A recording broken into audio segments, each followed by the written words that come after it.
Boa noite, galera. Sejam muito bem-vindos a mais um webinar aqui com a Mentorama. E hoje a gente vai conversar aí sobre 4 fatos sobre começar na área de games, mais algumas tendências aí do design de jogos. Para começar aí, digam para mim, né, de onde vocês estão falando, se vocês já têm experiência na área, se já participaram de algum webinar aqui com a Mentorama antes. Hoje a gente tem um convidado super especial aí, diretamente da Polônia, para conversar com a gente e trocar bastante experiência legal aí, ó, galera, ó, de Vitória, Sorocaba, Goiânia, Marabá, já fui em Marabá, super quente aí, hein? Curitiba, Porto Alegre, Araguari, Chapecó. Olha só, Gabriel, aluno da Mentorama, bem-vindo, Gabriel. Que curso que você faz aqui com a gente? Ceará, Brasília, Portugal. Muito bem-vindo aí, Pedro, também. É a Mentorama aí, né? Não só, né, no Brasil, mas também no mundo. Olha, o Emanuel tá maratonando em 5º webinar aqui com a gente. Então já até cansado de ver minha cara, né? Profissão Unity, o Gabriel. Muito bem-vindo, então, Gabriel. Bem-vindos aí todo mundo, galera. Muito bom estar aqui com vocês hoje, né? Vamos aproveitar então, né? Creio eu que vocês estão me escutando muito bem, né? Mas falem aí para mim no chat se vocês estão conseguindo ouvir a gente bem, se vocês conseguem ver a gente bem também, se vocês conseguem ver o slide, o chat tá aí legal para vocês. Conta pra gente como é que tá isso aí. Áudio perfeito, áudio bom, vídeo também, tudo show perfeito. Oba. Aproveita também para pegar aí um caderno e uma caneta para anotar todas as dicas, né, que a gente vai passar aí, que o Lucas vai apresentar para vocês hoje à noite. E além disso também, né, para quem não tiver um caderno aí, pega um bloco de notas no computador, no celular mesmo. O importante é anotar e aproveitar bastante dica aí, tá bom? Lembrando também que tem um botãozinho de interrogação que vocês podem usar aí no chat para fazer perguntas aí para o Lucas durante o webinar. E as perguntas que não forem respondidas, podem ficar tranquilos que no final do webinar a gente vai ter uma sessão de Q&A aí para tirar a dúvida de todo mundo, tá bom, galera? Lembrando também, né, que vocês estão todos sendo filmados, então sorriam. O webinar vai ser entregue aí para vocês, né, no final. Vocês vão receber por e-mail e também vai estar no nosso canal do YouTube. Mas não deixem de ficar aí até o final para conhecer todas as novidades que a gente tem e também a surpresa que a gente preparou para vocês, tá bom?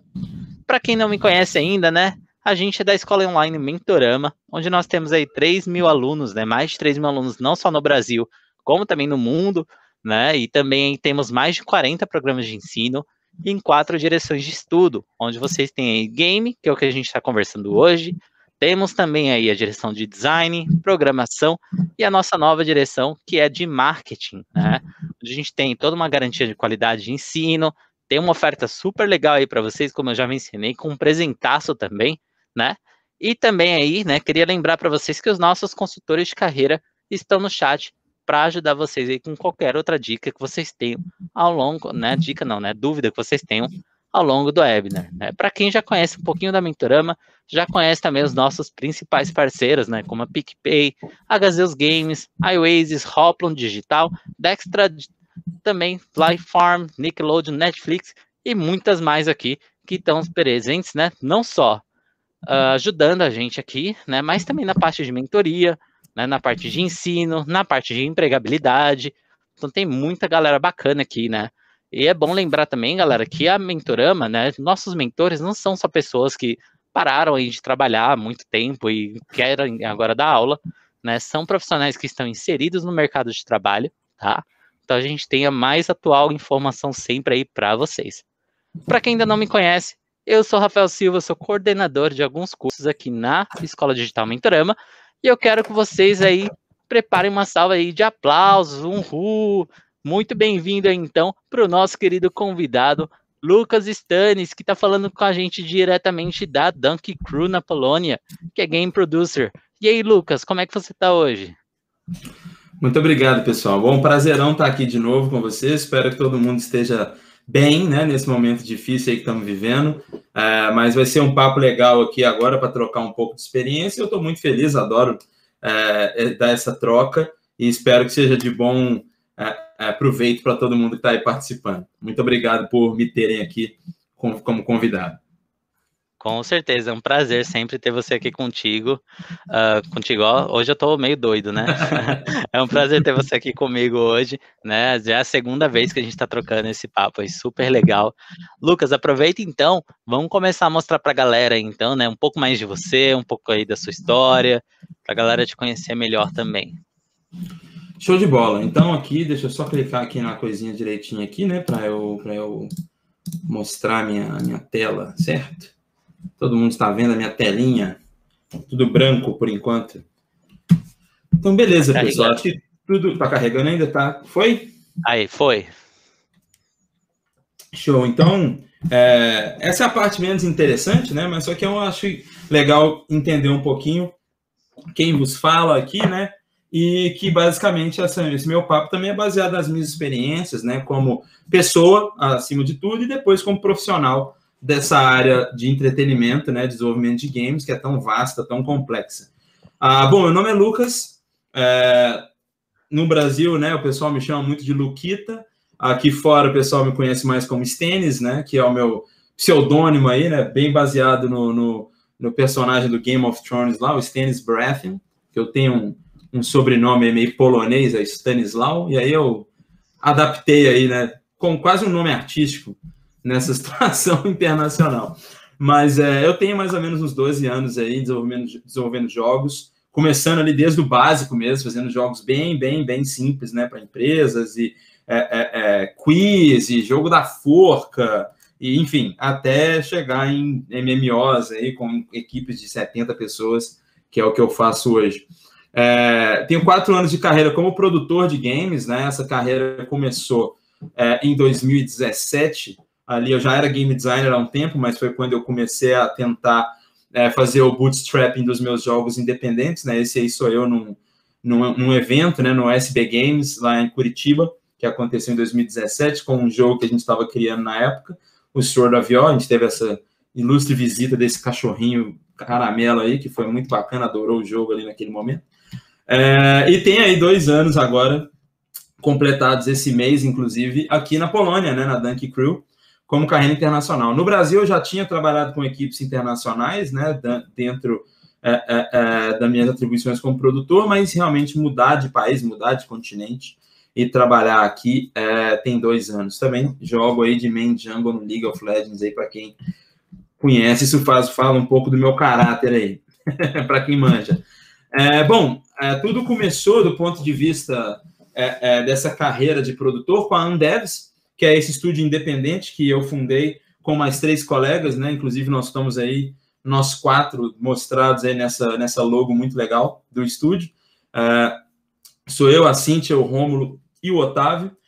E a gente começou a fazer o jogo Sword of War, que é um jogo delícia pra caramba, muito legal. A gente nunca lançou esse jogo comercialmente, mas foi a nossa primeira tentativa independente ali de lançar um jogo 100% nosso, né, independente, com o nosso próprio dinheiro, nosso próprio esforço. E foi onde tudo começou um pouco da minha carreira ali, de transitar entre ser um game designer para virar um game producer que lida com gestão de times e etc. Essa empresa não foi em vão, vamos dizer assim, a gente pegou muita experiência ali, e esse jogo acabou não indo tão para frente do ponto de vista comercial, mas foi aí criada a Otaimon, que é a empresa do Otávio, né, que é um dos membros originais da Undevs, que é um cara sensacional, um gênio, um game designer sensacional, hoje está em São Paulo.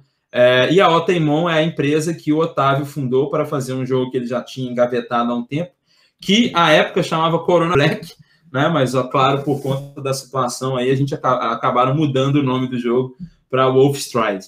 Eu falo que acabaram mudando porque eu estava nesse time ainda na época do Corona Black, antes de eu vir para a Polônia. A gente estava trabalhando nesse projeto, né? A gente praticamente migrou toda a equipe da Undevs para o Corona Black, e a gente estava trabalhando nesse jogo, né, do Otávio, e assim, um pouco depois que eu saí do Brasil, a gente já tinha começado essa conversa, mas eles conseguiram fechar a parceria com a publicadora, né, a publisher Raw Fury, que, enfim, publicou jogos bem bacanas aí, e eles estão desenvolvendo esse jogo que deve sair ainda esse ano, aí no Steam. Então, fiquem de olho. E em outras plataformas também, mas eu não faço parte do projeto mais. Porém, é um jogo que eu amo, uma equipe sensacional. Recomendo vocês procurarem Wolfstride lá no Steam. Eu também trabalhei na Virgo Game Studios, hoje a empresa membro do Grupo Elúdica, em São Paulo, que é uma empresa que trabalha com desenvolvimento de jogos, mais focada no impacto social. Então, durante o tempo que eu tive na Virgo, eu trabalhei com alguns projetos educacionais, né, de criação de cursos educacionais com aplicação de aprendizagem baseada em projetos e jogos, né, e também desenvolvendo jogos como Move AE, que é esse jogo do canto inferior esquerdo ali, também executando game jams ali dentro e tal. Foi bem legal, uma pegada bem bacana na Virgo, era games e educação. Também trabalhei como marketing producer na Cat Nigiri, que é um estúdio de Florianópolis, né, no Brasil, que faz jogos bem gostosinhos, bem delícia, né, que é o Necrosphere, o Kim, por exemplo, que acabaram de lançar, junto da Antis. Então, eu tive alguma experiência com eles aí na parte de produção para marketing, né, e gerenciamento de eventos e toda a questão de propaganda e publicidade da empresa também por um tempo. Então, não era uma produção de desenvolvimento, mas era uma produção de comunicação. Foi bem legal. E antes de vir para a Polônia, eu tive também a experiência de trabalhar no Garage 227 Studios, hoje que é um estúdio que cresceu, né? Ele se fundiu ali em parceria com um estúdio da Xbox Brasil. Inclusive, eles lançaram essa notícia, né, agora no Big Festival, que aconteceu em São Paulo, há poucas semanas atrás. Hoje o Garage 227 virou o The X Gameworks, que é uma publicadora totalmente brasileira, em parceria com a Microsoft e a Xbox Brasil, onde eles estão desenvolvendo vários jogos lá. No Garage eu tive a oportunidade de trabalhar com times internacionais, inclusive trabalhando com a Soedesco, que é uma publicadora holandesa, no jogo Among the Sleep Enhanced Edition, que é uma versão do jogo Among the Sleep para o Nintendo Switch. Esse jogo é bem legal, um jogo de horror, né, que você é uma criancinha e tudo mais, é bem assustador, mas é bem bacana também. Foi o maior projeto que eu trabalhei lá, mas também trabalhando com alguns projetos de outsourcing de arte e de implementação de features e tal para outros games, inclusive jogos cancelados, como o Overkill's The Walking Dead, da Starbreeze Studios, que a gente teve um puta prazer de trabalhar. Foi o primeiro AAA que eu trabalhei na minha vida, porém, durante o projeto, o jogo acabou, enfim, sendo retirado das lojas, a empresa, a Starbreeze acabou, sei lá, tendo umas complicações ali, e foi um AAA que não deu muito certo, mas fizemos ali a nossa parte. E aqui, já desde 2019, a Dunk Crew com o jogo Last Oasis, né, que é um MMO de sobrevivência, né, um survival game bem bacana, bem interessante, bem ambicioso, né, o maior jogo que eu já trabalhei na minha vida, com certeza, e é um jogo que inspira bastante criatividade aí, tanto de quem joga quanto de quem trabalha, né, então, com esse projeto. Então, é um projeto bem legal, que eu também convido vocês a jogar no Steam e no Xbox, está disponível já o Last Oasis. E, bom, essa palestra, né, a gente vai falar um pouco sobre como, né, fazendo jogos em 2021, né, tem vários desafios acontecendo aí no mundo nesse momento, né, não está sendo um momento fácil, com certeza, mas, na contramão, vamos dizer assim, né, de toda a crise, a indústria de games é uma indústria que não parou, né, por conta da pandemia global, é uma indústria que se adaptou rapidamente à situação de work from home, né, de trabalhar home office e tudo mais. Eu estou aqui em casa, né, trabalhando no meu escritóriozinho improvisado aqui, enquanto a gente não volta para o escritório, mas, então, vamos falar um pouco sobre como é fazer jogos em 2021. E a primeira coisa que eu queria falar é sobre o mais importante, que é como a salsicha é feita, né? A gente vai falar de um projeto que é muito mais complicado de fazer do que uma salsicha, né? Que é um videogame, e a gente tem que entender um pouquinho de como ele é feito. Não necessariamente os termos técnicos mais profundos. Eu, como produtor, não sou tão técnico mais, né? Para entender todos os detalhes enfim, técnicas de algoritmos na área de programação e engenharia, ou de shaders e, enfim, otimização para quem trabalha com 3D ou computação gráfica. mas basicamente de como que é a junção de todas essas áreas para a criação de um jogo. Isso com certeza é muito importante que a gente entenda. E primeiramente, óbvio, estou falando do meu ponto de vista de produtor, que a gente tem que entender que o produtor é aquele cara que é o grande maestro, né, de uma orquestra ali. São vários maestros, inclusive, né, que trabalham nos projetos, não necessariamente é um produtor só, mas é um maestro que vai conduzir a orquestra, mas ele não necessariamente é o melhor em tocar os instrumentos, né? Então o maestro está ali conduzindo, mas ele não é o violinista, ele não é o tocador do cello, ele não é o cara que bate o tambor, né? Ele é o cara que conduz toda a orquestra. E para conduzir isso, a gente tem que entender como é que funciona. Isso aqui é uma simplificação, né, do processo de produção de jogos, desde o seu início até o final, né, da forma mais simplificada possível. Que basicamente você tem a etapa de pré-produção, produção e depois a gente tem a pós-produção. A pré-produção, como o nome já diz, é muito simples, é basicamente você fazer tudo que é necessário antes de começar a produzir o seu projeto, o seu jogo. Então, basicamente, ela é extremamente pesada, né, em concept e design. Então, basicamente, o concept né, traduzindo aqui para o português, você trabalhar os conceitos, né, desse jogo. E aí entra tudo, né, tipo, o que esse jogo é, qual que é o objetivo do jogador, por que a gente está fazendo esse jogo, qual que é o diferencial desse jogo, e qual que é a arte visual desse jogo, né, e fazer também as artes conceituais do jogo de acordo com o que a gente está tentando.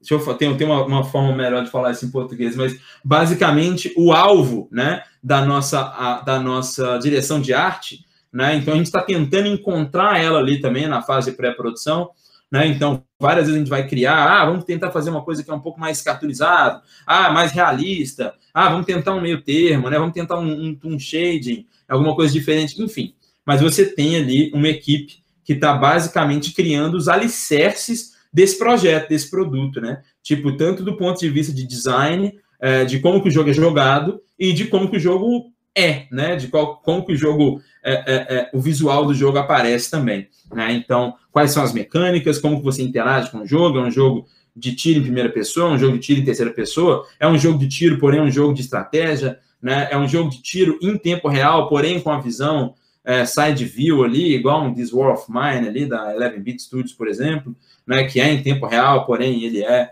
com uma pegada 2D e tudo mais. Enfim, tudo isso você vai pensando na fase de pré-produção. E, claro, não necessariamente você esgota todas as perguntas e tem todas as respostas na fase de pré-produção, mas uma boa fase de pré-produção é a que vai te deixar na melhor situação possível para entrar na produção. Por quê? Desenvolver jogo é muito difícil.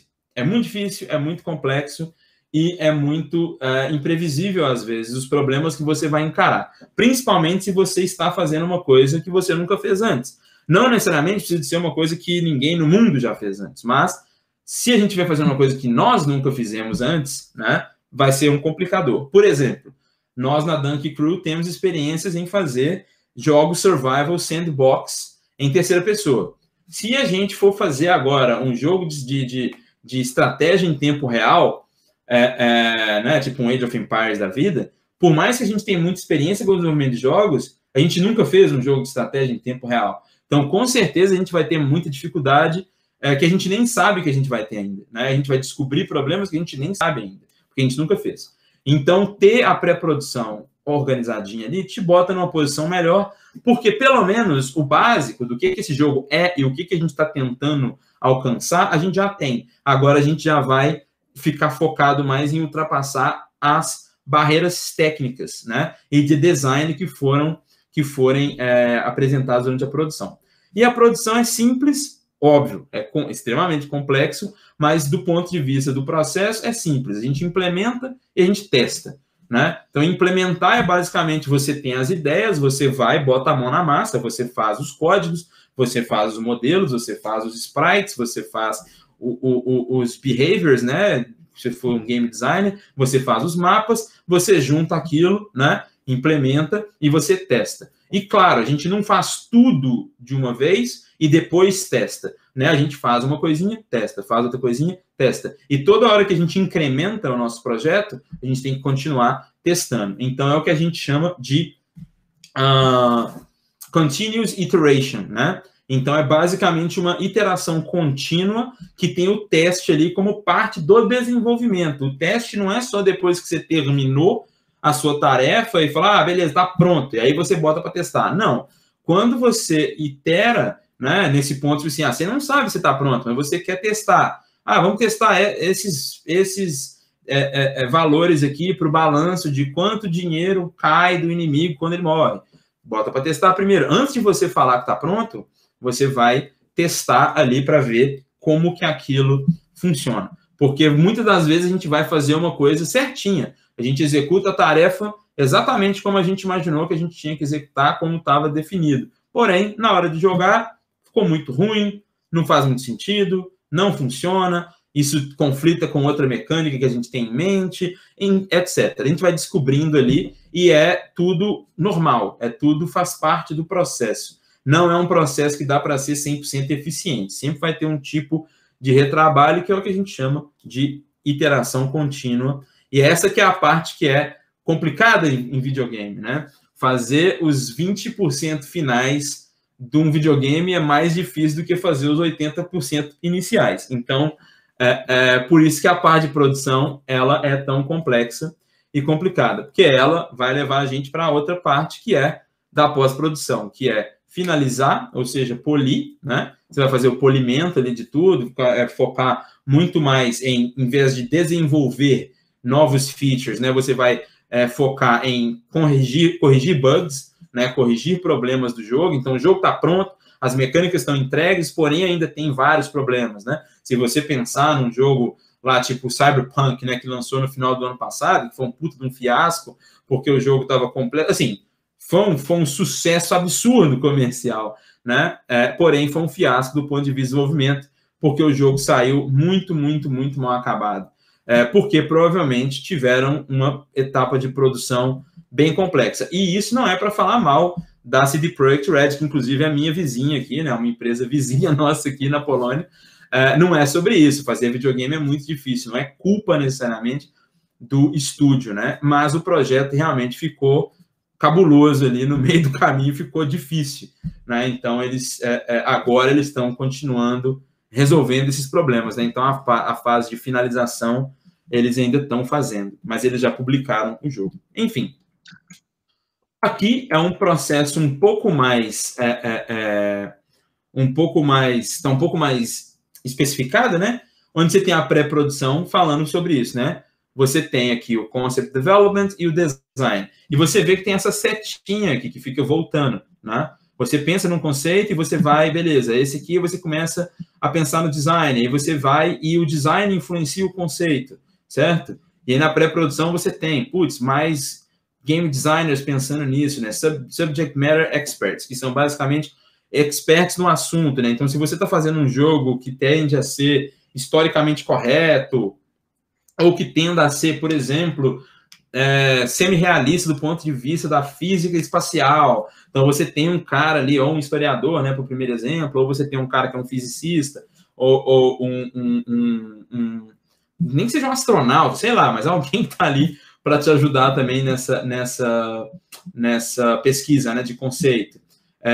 Designs instrucionais, etc., ali, que podem ajudar também o time a entender aquele conceito. Mas você vê que tudo isso aqui, são áreas de influência. Então, o design, ele vai influenciar o conceito, né? A implementação influencia o design, ou seja, às vezes o design fala uma coisa, mas na hora de implementar, fala, a gente não consegue fazer isso porque a gente não tem o know-how, a gente não sabe fazer. Ou, então, a gente pode até aprender a fazer, mas vai custar caro, e não necessariamente a gente vai aprender, né? A gente precisa de contratar mais gente, a gente precisa de contratar pessoas que já tiveram essa experiência de outra empresa, ela vai ter que entrar e fazer um onboarding e tal. Tudo isso custa tempo, custa dinheiro, custa esforço. Então, às vezes, você vai decidir, não, quer saber? A gente não vai investir nisso, porque não faz sentido, porque a gente não tem recurso suficiente, vai ser muito arriscado. Então, nós vamos mudar o nosso design para uma implementação que a gente consegue fazer. Às vezes a implementação a gente sabe fazer, mas a tecnologia ainda não é tão bacana, então a gente implementa aqui, mas é muito pesado, então só quem tem as placas de vídeo mais foda lá que vão conseguir rodar isso aqui, e aí, putz, aí ferra tudo, né? Não adianta. Então, enfim, tudo isso é interligado. E aí você vê aqui que tem o teste, né? Que também influencia na implementação. Então, durante a produção, você tem artistas, programadores, diretores técnicos e líderes e tudo mais, trabalhando full time ali, e isso se conecta com o testing. Você vê que o testing está aqui mais na parte de pós-produção, mas o teste está o tempo inteiro conectado com a etapa de produção também, influenciando na implementação. Né? Fizemos aqui, beleza, vamos testar a equipe de QA, né? Os testadores, vai falar o porquê que aquilo é um problema, porquê que aquilo está trazendo aquele bug e tudo mais. Depois da pós-produção, que é basicamente você garantir que esse jogo está redondinho, né? E assim, hoje, com o advento da internet, né, a gente tem uma capacidade muito mais fácil, muito mais possível de fazer updates nos jogos, né, online, né? Então é muito comum hoje todo jogo lançado ter um patch de primeiro dia, um day zero patch, um fix ali, um hotfix de uma semana depois do lançamento. Enfim, os jogos não necessariamente são lançados já perfeitos, né? Eles são lançados numa etapa que já está funcional o suficiente para você conseguir ir para o deployment, né, o publishing, e você conseguir vender e conseguir ganhar dinheiro para você investir no seu estúdio, mas você provavelmente ainda vai conseguir continuar investindo em testar esse projeto, né? Enfim, então tudo isso é como a salsicha é feita, né? Você tem aí um projeto extremamente complexo, né? Que é fazer um jogo que no final das contas eu digo que cada jogo lançado é um milagre, né? Inclusive o Cyberpunk também é um milagre, né? Por mais que ele teve vários problemas, porque fazer jogo é realmente muito complexo e impressionantemente emocionante, né? E emocional.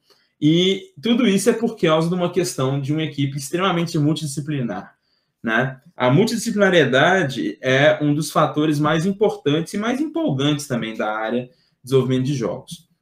Eu, como produtor, é muito legal porque eu consigo interagir com diversas áreas de conhecimento ali no dia a dia. Ao mesmo tempo, isso é muito assustador e muito difícil, né? Porque você tem que lidar aí com várias áreas de conhecimento ao mesmo tempo e você não necessariamente é bom em todas, né?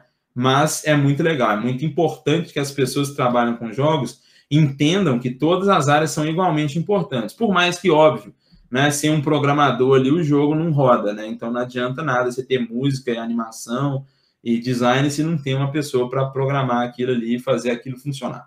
Então eu digo, claro, que o programador é o mais importante, porque no final das contas o desenvolvimento de jogos é desenvolvimento de software. Mas não adianta nada também você só ter linha de código, né? Então, no final das contas, um jogo é um conjunto da obra ali de vários artistas e técnicos que têm muita paixão e disciplina, né, e nas suas respectivas áreas de atuação. E vamos falar um pouquinho dessas áreas, né, dessa multidisciplinaridade nesse momento. Então, bom, se você está querendo trabalhar com games, você tem várias áreas que você pode atuar. A mais famosinha, vamos dizer assim, né, em relação a isso, que é provavelmente o grande diferencial de você fazer um videogame, não fazer um filme, ou não fazer uma animação, né, ou não fazer só um programa, né, na área de TI, é a de game design. Então, basicamente, essa é uma área das pessoas que criam jogos. Elas criam lógicas, elas criam mecânicas, elas criam diversão, né?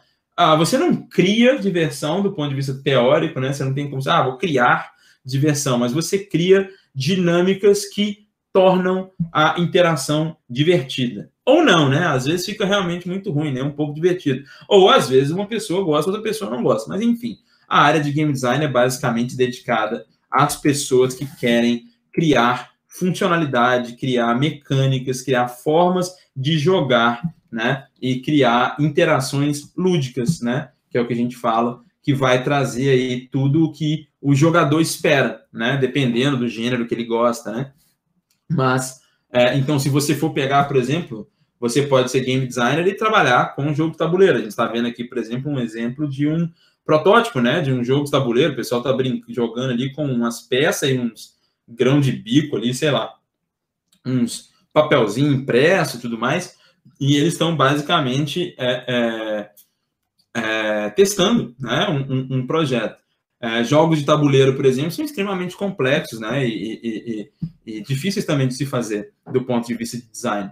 Então, é uma área muito legal, e é uma coisa legal de se falar também, que o game design hoje, na área de games, ele é cada vez menos uma pessoa só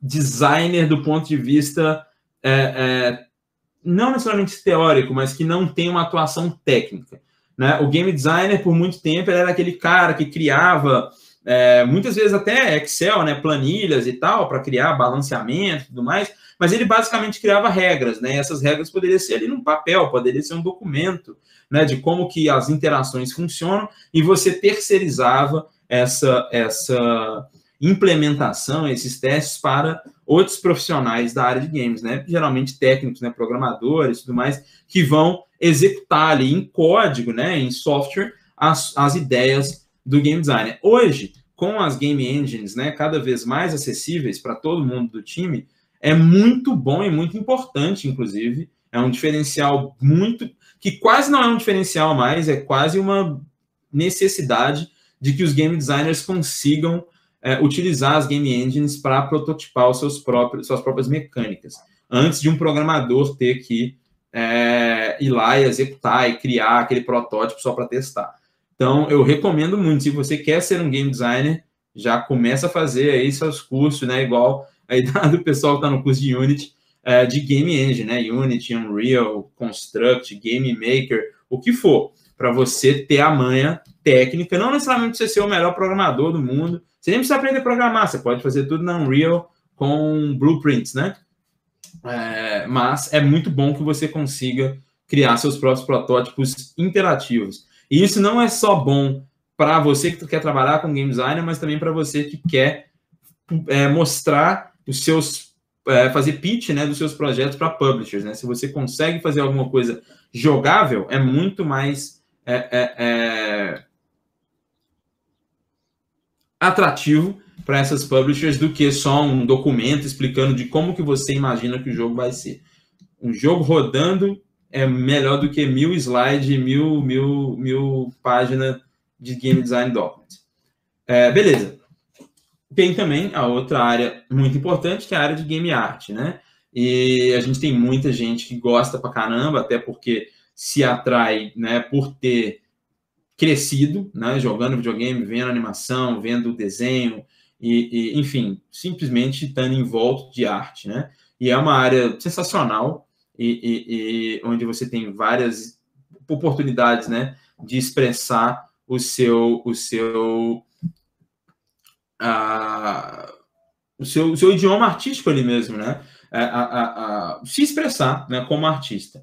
E aí, no game art, você vai ter gente que trabalha com arte 2D, arte 3D, animador, vai ter gente que vai para uma pegada um pouco mais técnica, né? Que começa ali, manja bastante da parte artística e da parte de concept e tudo mais, mas começa a entrar, por exemplo, vai trabalhar com rigging, né? Para modelos 3D, ou vai trabalhar com motion capture, ou vai trabalhar com arte técnica, né? Technical art, que é basicamente uma das principais e mais procuradas funções no estúdio de games é o technical artist, que é basicamente uma pessoa que manja de fazer as coisas serem bonitas, visualmente falando, de uma forma performática.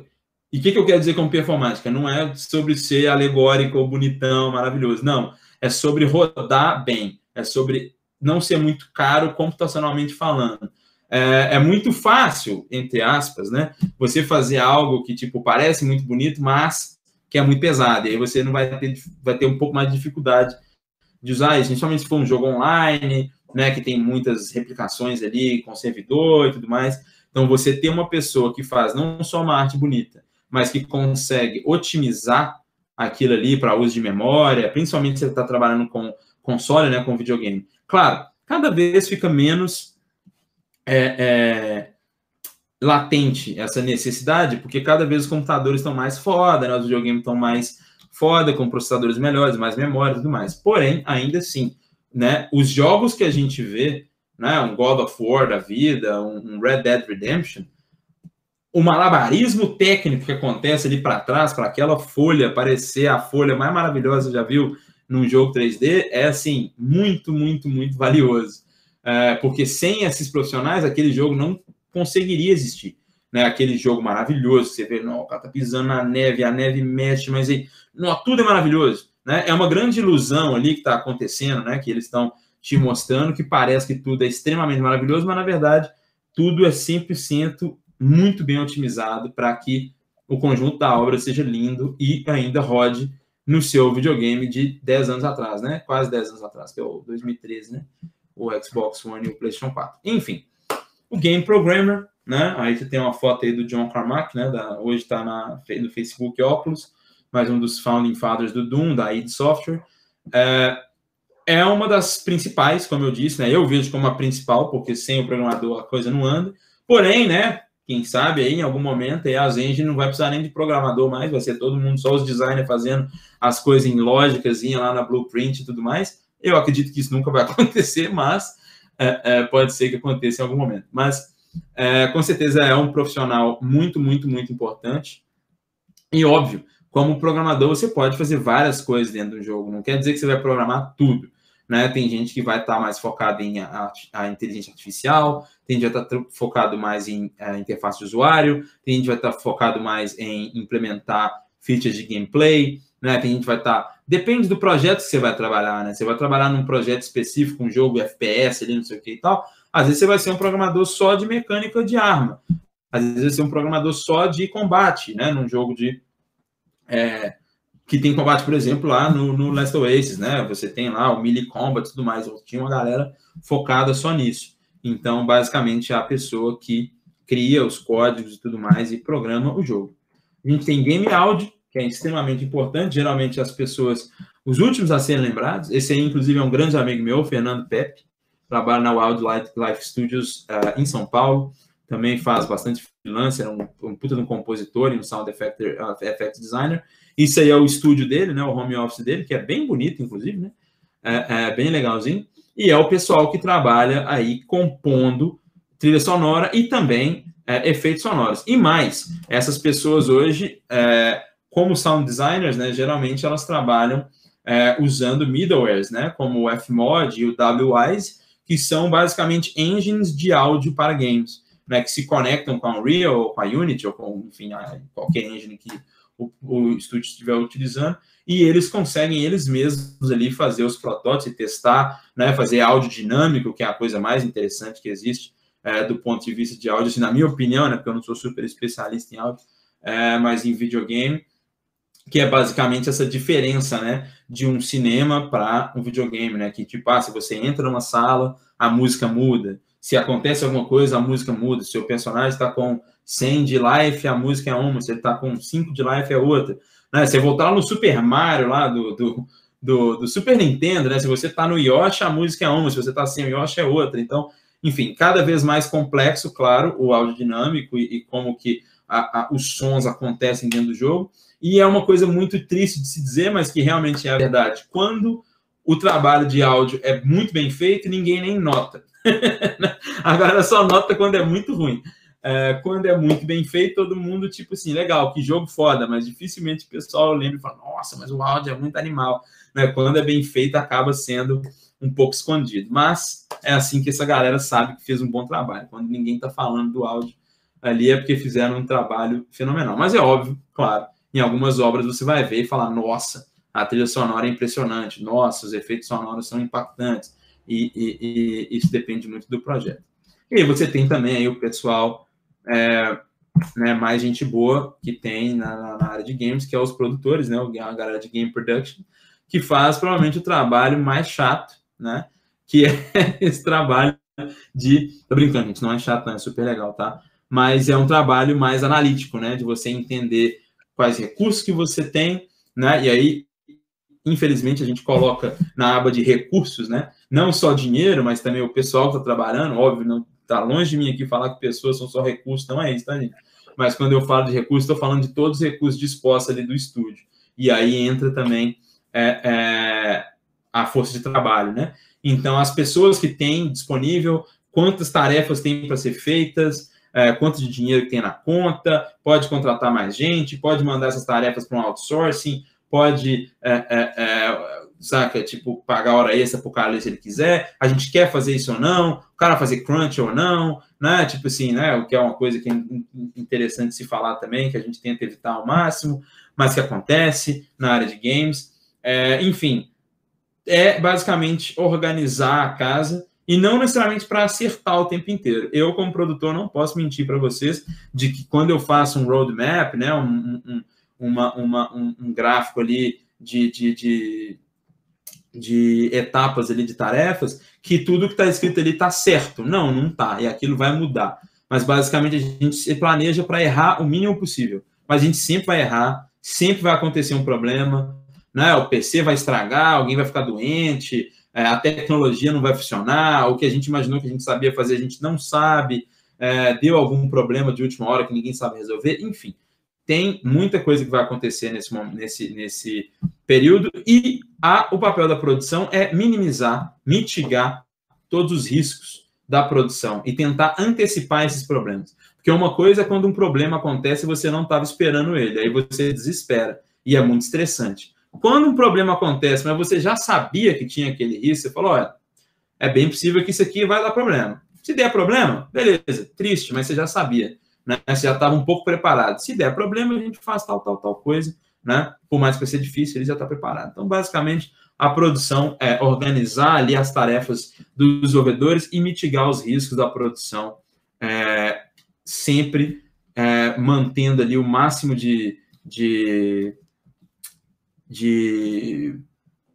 conforto, né, para o time de desenvolvimento entender o que está acontecendo, e também para o pessoal, os higher-ups, né, se você tem um CEO ou um executivo ali que você tem que reportar e entender o que está acontecendo com o projeto. E também a galera importantíssima, que é o pessoal de QA, né, Game Tester, que é aí uma das áreas que a galera acha, né, que é um dos melhores empregos do mundo. E eu não vou dizer que é ruim, também não vou dizer que é maravilhoso. Eu acho que é muito legal, mas não se engane. Ser game tester não é só jogar videogame o dia inteiro, tá, gente? Jogar videogame de boa em casa é uma coisa.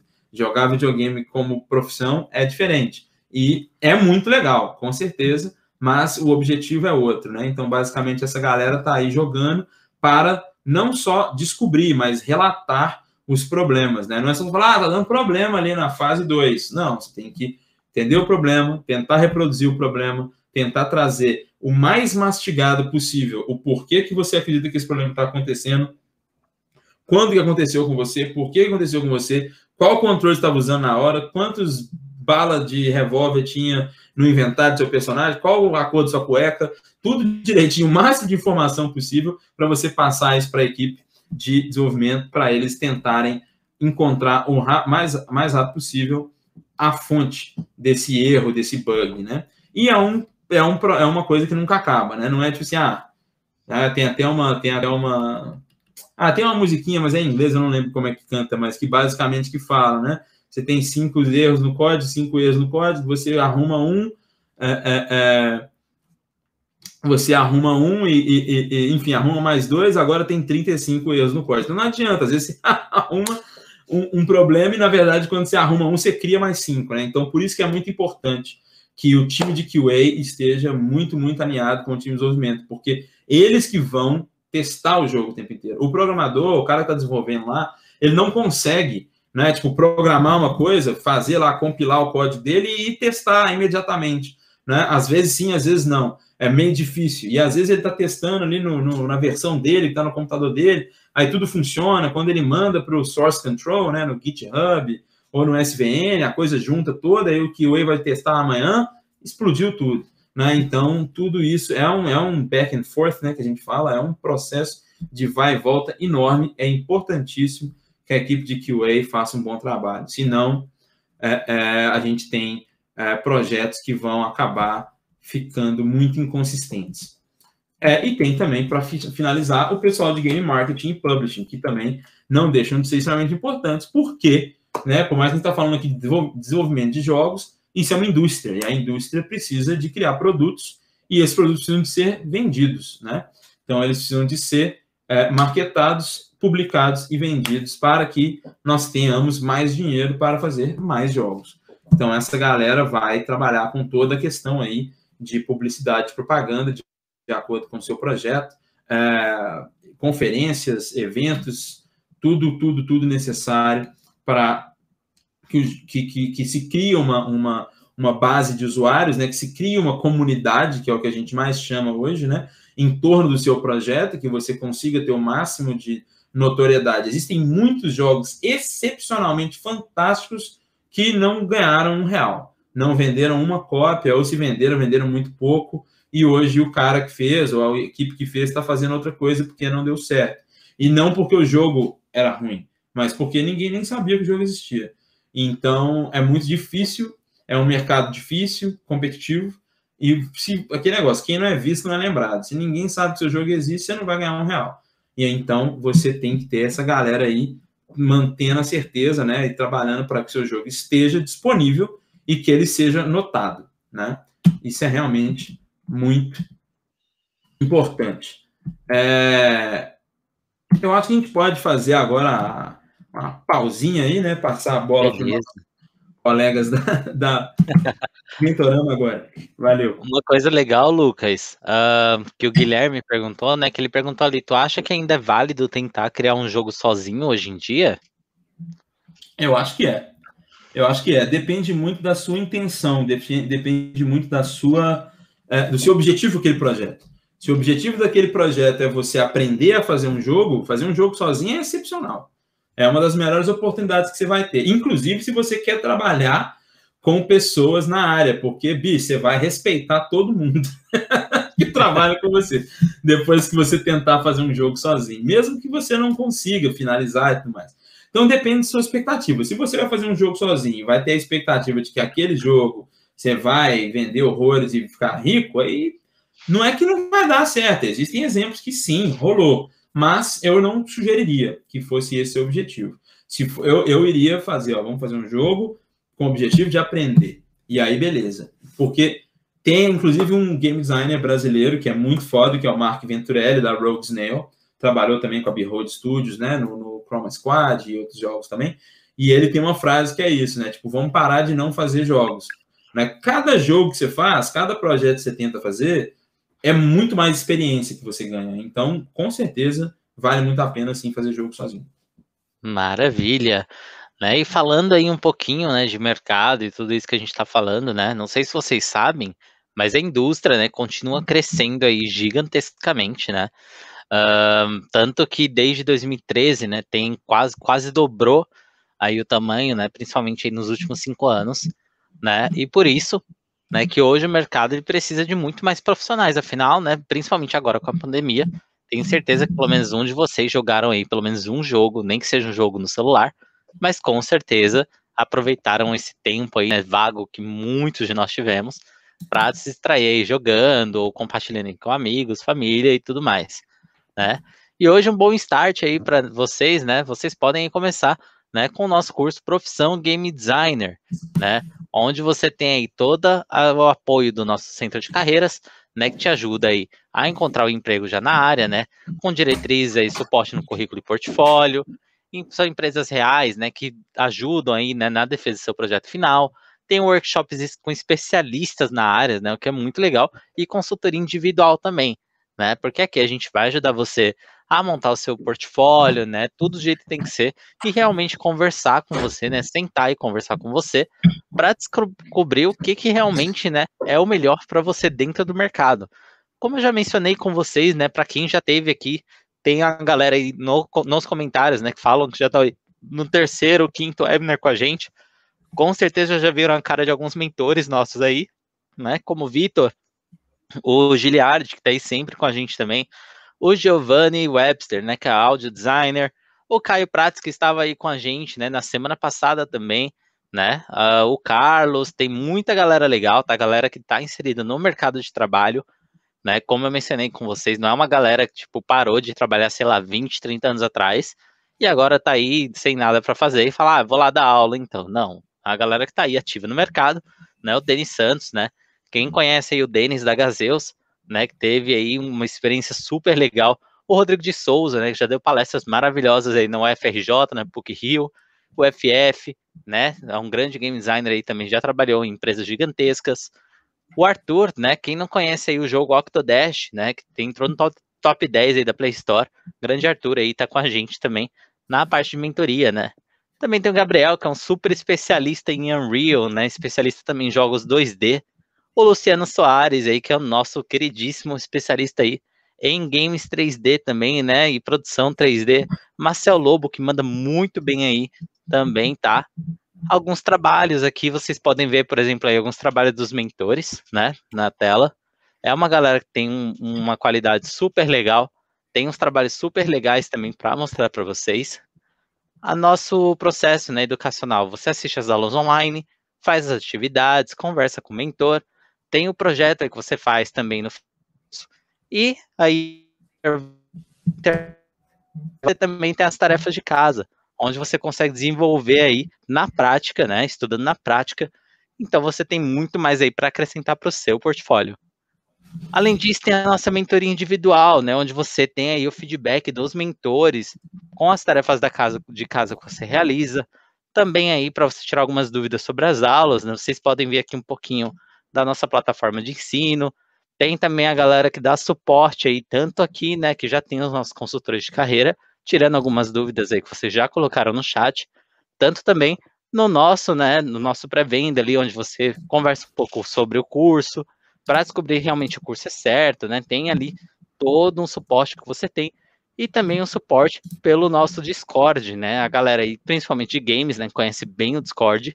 A gente tem aí grupos especializados no Discord justamente para tirar dúvida de todos vocês, né?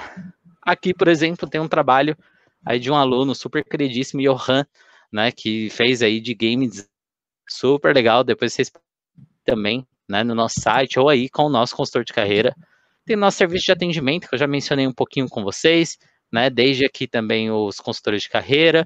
Tem a comunidade, né, exatamente o que o Lucas falou agora, né, é muito importante você ter aí conexão com a galera toda, trabalhar, né, conhecer pessoas, principalmente da área, vai ser uma coisa super importante aí que vai acrescentar muito para a carreira de vocês, né? Trabalhar sozinho é super legal, né, para a galera que mencionou aí, mas com certeza aí, né, quando você começar a criar sua comunidade e conhecer aí pessoas que vão, né, quem sabe não trabalhar aí com você no futuro, né, juntos, então vai ser super legal também. E tem uma comunidade super ativa aqui na Mentorama também, lá no Discord, a galera super legal para conversar, ajudar com as dúvidas também, tá bom? Bom, vocês já viram aí que no topo da tela, né, você tem um botão onde você pode clicar e garantir um desconto super especial, né, para o nosso curso Profissão Game Designer, tá? Toda vez que você clica, você vai deixar um nome, telefone e e-mail. Os nossos consultores de carreira vão conversar com você e vão também ali te ajudar a tirar todas as dúvidas. Mesmo se você não tiver interesse pelo curso Profissão Game Designer, não se preocupa, tem 1 bilhão mais de opção aí. A galera quer trabalhar de repente com 3D, tem um curso especializado para isso. Galera que quer trabalhar mais com engine, tem também curso de Unreal, curso de Unity, tem modelagem, animação, tem muita coisa bacana e não só na área de games, tá bom? Então aproveita, deixa aí o nome, telefone e e-mail, a gente vai conversar com vocês e ajudar vocês a descobrirem aí qual que é a carreira aí, né, o curso mais indicado para você, tá? Além disso, falando um pouquinho mais aí de profissão game designer, né? A gente tem na nossa programação um pouquinho de Photoshop, né, que são é super legal, entender muita coisa, né, como camadas, filtros, tem também a introdução aos blueprints, mockup, efeitos, movie posters, tem muita coisa legal aí só na parte de Photoshop. Tem também a nossa parte de game design, onde você aprende desde a introdução, conceitos básicos, aprende como desenvolver o design narrativo, conceito, os personagens, né? Etapas e processos de desenvolvimento, né? Trabalho em equipe, que é muito importante, documentação, suporte e diversão. Tem também a parte Pro, onde você tem prototipagem, projeção, tem balanceamento, áudio design, interface, lançamento, marketing e venda também. Então você aprende muita coisa legal. Além disso, tem o nosso querido aí Mentorama Game Lab, onde você tem a oportunidade aí de juntar com mais 8 ou 10 alunos da Mentorama e fazer a sua própria equipe de games. Óbvio, né, com o suporte de profissionais que estão juntos com a gente na área, e desenvolver o seu próprio game do zero, que entra para o seu portfólio e é lançado também no mercado de trabalho, tá? Então, uma coisa super legal aí que a Mentorama tem de apoio para vocês. E também dentro do nosso programa Game Designer, tem a própria Unreal Engine 4, né? O próprio Lucas mencionou aí para vocês o quão importante, principalmente hoje em dia, tem ficado muito mais atual, que os próprios game designers, né, tem que ter um pouco de conhecimento aí na engine, já, né, para iniciar aquela parte de prototipagem, né, para ajudar o desenvolvedor. Então é super legal para vocês aí aprenderem também, tá? A gente tem 15 módulos na parte de iniciante e temos mais 15 módulos na parte pro também, onde vocês vão aprender não só a ser um game designer, mas também a desenvolver jogos aí usando blueprints, que é a tecnologia que a gente tem aí, né, além do C++, dentro da Unreal. Então é super legal. Né? Sem contar aí algumas habilidades que vocês vão ter aí dentro do currículo de vocês, né? Vocês podem ver algumas das habilidades aí na tela, tá? E também muitos privilégios, né? Como 4 orientações por ano sobre a carreira escolhida, 6 workshops diferentes aí ao longo do ano, laboratórios aceleradores, consulta ao vivo com os mentores e, como eu mencionei com vocês também, a nossa querida ajuda aí do Centro de Carreiras, que vão ajudar vocês com currículo e portfólio, consultoria individual, workshops exclusivos, tudo isso só para vocês aí serem mega experts e entrarem no mercado de trabalho junto com a Mentorama e se tornarem grandes game designers, tá? Quem sabe um dia um de vocês não estão aqui do meu lado, igual o Lucas está hoje, né? Contando um pouquinho da história de vocês, contando um pouco aí sobre o mercado. Vai ser um prazer ter um de vocês aqui com a gente, né? Então aproveita, deixa aí o nome, telefone e e-mail para os nossos consultores de carreiras ajudar vocês aí, conversarem, descobrirem qual que é a área legal aí para vocês, né? Mesmo que não seja do curso Profissão Game Designer, tem muita opção legal aí. Uau, eu não falo tanto quanto o Lucas, mas eu tô morrendo de sede já. E aí, Lucas, eu tenho que beber uma aguinha, descansar? Ótimo, sim, busquei a aguinha ali, tava também dando uma olhadinha no que o pessoal tá falando aqui. Então vamos retomar então, certo? Beleza, bora lá. Show de bola, estamos aqui então.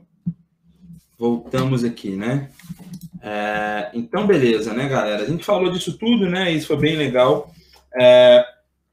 Entender o quão multidisciplinar é a indústria de games, né? A área de desenvolvimento de jogos, como que funciona o processo de produção, não nos seus detalhes, claro, detalhe é detalhe, cada estúdio faz de um jeito, tenta uma coisa, tenta outra, mas no final das contas o processo, o esqueleto é o mesmo, né? Pré-produção, produção, pós-produção, publicação, e é isso aí. E aí o objetivo é vender mais do que você gastou, né? Fazer mais dinheiro do que você gastou para poder fazer mais jogos. Esse é o grande objetivo. Mas, por onde a gente começa?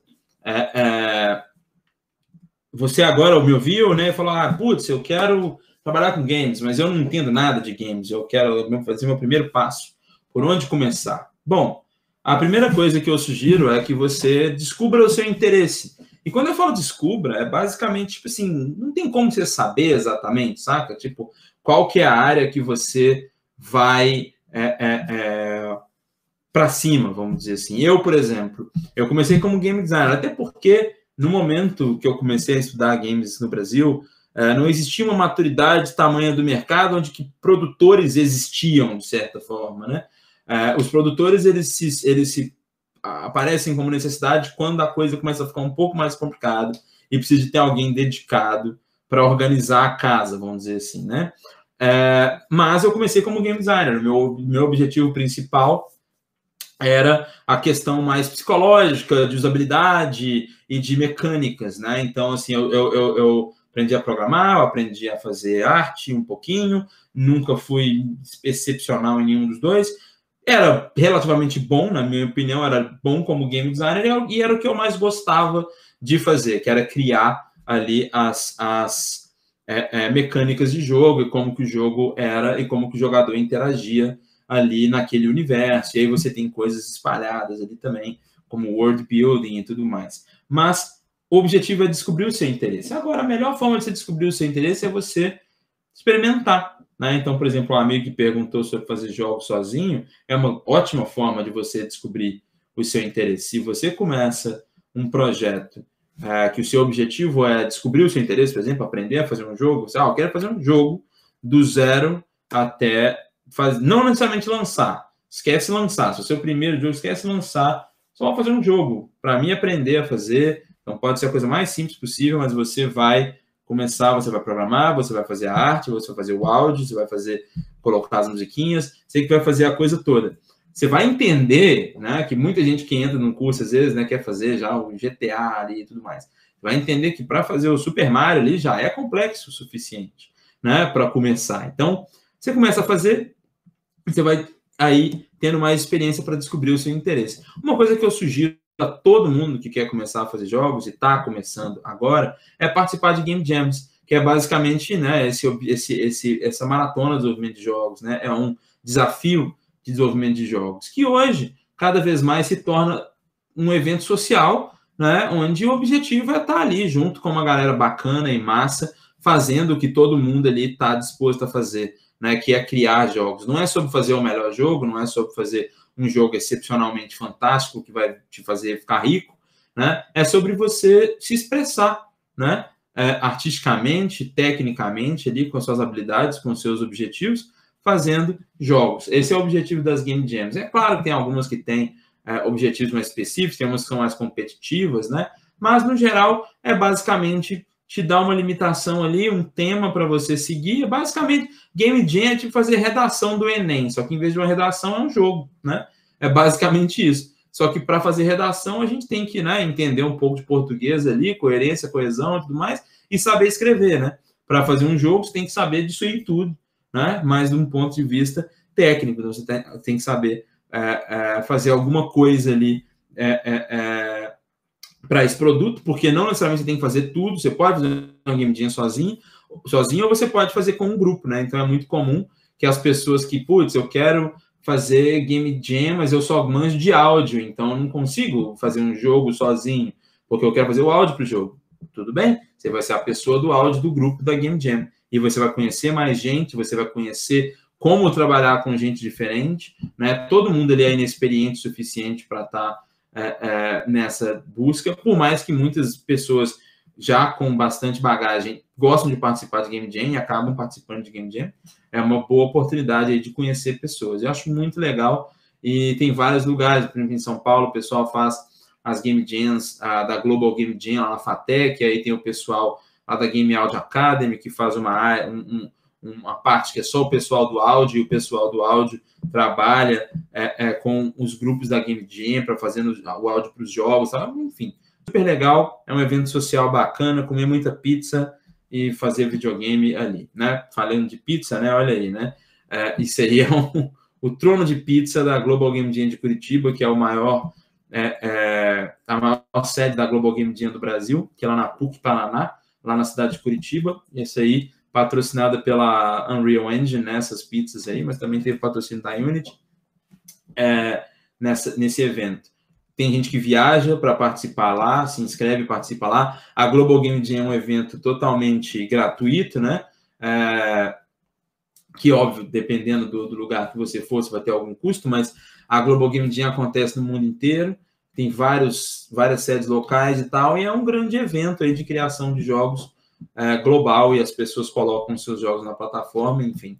Tem também plataformas como a Ludum Dare, que fazem Game Jams um pouco diferentes também. Então, geralmente, por exemplo, a Global Game Jam tem essa pegada de ser 48 horas, né? Então, começa numa sexta-noite, vai até o domingo à tarde, e você esse é o período, né? Então, assim, você dorme um pouquinho, não dorme, toma banho, não toma, come pizza, não come, enfim, né? É bom você manter ali a sua higiene e sua hidratação, eu recomendo, você come bem e tal, não precisa de se matar para fazer Game Jam.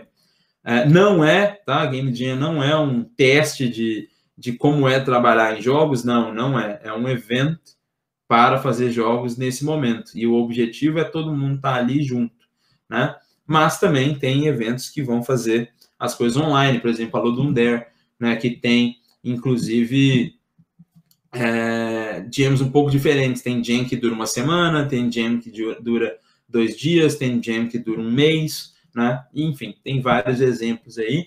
E eles também vão colocando todos os jogos de todo mundo que fez, tal, na plataforma deles. É super legal se você é um game designer, está fazendo algum projeto, quer às vezes pegar alguma inspiração de alguma mecânica, alguma coisa simples e tal.